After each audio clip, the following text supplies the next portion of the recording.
സ്ത്രീകൾ കയറാത്ത ബസ്, പെണ്ണുങ്ങൾ കയറാത്ത ബസ്, മെറ്റലും മറ്റ് കാർഡ്ബോർഡൊക്കെ യൂസ് ചെയ്തിട്ടുള്ള ഹൈ പ്രൊട്ടക്റ്റഡ് ജാക്കറ്റുകൾ, എന്തൊക്കെ റിയാക്ഷനുകളാണ്, എന്തൊക്കെ റീൽസുകളാണ് വന്നുകൊണ്ടിരിക്കുന്നത്. ഒരു സോഷ്യൽ ഇഷ്യൂ ഉണ്ടായപ്പോൾ അതിനോട് റിയാക്ട് ചെയ്യാൻ കാണിച്ച നിങ്ങളുടെ ആ മനസ്സിനെ ഞാൻ അപ്രീഷിയേറ്റ് ചെയ്യാണ്, റെസ്പെക്ട് ചെയ്യാണ്. പക്ഷേ ഇവിടെ യഥാർത്ഥത്തിൽ പ്രതി സ്ത്രീ സമൂഹമാണോ? ദീപകിന്റെ മരണത്തിന് കാരണക്കാരിയായിട്ടുള്ള ഷിംജിത അവളൊരു സ്ത്രീ ആയതുകൊണ്ടായിരിക്കാം ഈ രീതിയിലുള്ള റിയാക്ഷൻ വരുന്നത്. സത്യത്തിൽ അവരെ മാത്രമാണോ പ്രതി? ഞാൻ മനസ്സിലാക്കിയെടുത്തോളം ഞാനും നിങ്ങൾ ഉൾപ്പെടുന്ന ഈ ഒരു സൊസൈറ്റി എല്ലാവരും പ്രതികളാണ്. എന്താണ് കാരണം എന്നല്ലേ? കാരണം ആ സ്ത്രീ ഈ വീഡിയോ ചെയ്യാനുള്ള കാരണം എന്താണ്? അവർക്ക് റീച്ച് കിട്ടാൻ വേണ്ടിയാണ്, ലൈക്ക് ആൻഡ് ഷെയർ ഒക്കെ കിട്ടാൻ വേണ്ടിയാണ്. ഇന്ന് വരെ ഈ സൊസൈറ്റിയിൽ ഇത്തരത്തിലുള്ള ആളുകൾക്ക് ലൈക്കും ഷെയറൊക്കെ കൊടുത്ത് അവരെ സപ്പോർട്ട് ചെയ്ത ആളുകൾ ആരാണ്? ഞാൻ നിങ്ങളൊക്കെ തന്നെയല്ലേ? ഒരു നിഷ്കളങ്കനായ നിരപരാധിയായ ഒരു മനുഷ്യൻ ജീവനൊടുക്കൊണ്ടല്ലേ നിങ്ങളിങ്ങനെ പ്രതികരിച്ചത്? അല്ലെങ്കിൽ സൊസൈറ്റിക്ക് ആരെ കൂടെയാണ് ഉണ്ടാവുക? ആ സ്ത്രീ ഇതിനു വേണ്ടി ചൂസ് ചെയ്തിട്ടുള്ള ടൂൾ എന്താണ്? അവരുടെ സ്വന്തം ശരീരമാണ്.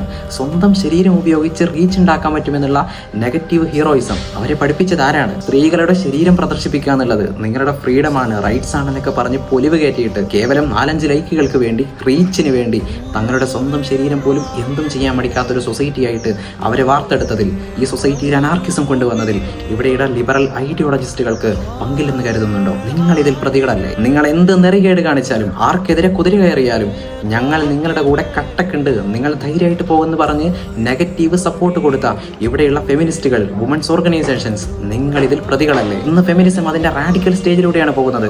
റാഡിക്കൽ ഫെമിനിസത്തിൽ ഒരു സബ് കാറ്റഗറി പറയുന്നുണ്ട്, പൊളിറ്റിക്കൽ ലെസ്ബിയാനിസം. അതായത് പുരുഷനുമായിട്ട് സംസർഗം പോലും പാടില്ല, സ്ത്രീയും തമ്മിൽ മാത്രമേ ലൈംഗിക ബന്ധങ്ങൾ പോലും പാടുള്ളൂ. പുരുഷനുമായിട്ടുള്ള ലൈംഗിക ബന്ധം പോലും ഒരു പാട്രിയാർക്കൽ രീതിയിലേക്ക് കാര്യങ്ങൾ പോകും. അത്രേ. നിങ്ങളൊക്കെ എന്ത് മെസ്സേജാണ് ഈ സമൂഹത്തിന് കൊടുത്തുകൊണ്ടിരിക്കുന്നത്? നമ്മൾ ആദ്യം പറഞ്ഞ ദീപകിന്റെ മരണത്തിന് കാരണക്കാരിയായ ആ ഷിംജിതയുണ്ടല്ലോ, അവർ പെട്ടെന്നൊരു സൊസൈറ്റിയിൽ നിന്ന് പൊട്ടിമുളച്ചതല്ല. ലിബറലിസത്തിന്റെ, ഫെമിനിസത്തിന്റെയൊക്കെ ബൈ പ്രൊഡക്റ്റ് ആണ്, ആഫ്റ്റർ എഫക്റ്റ് ആണ്.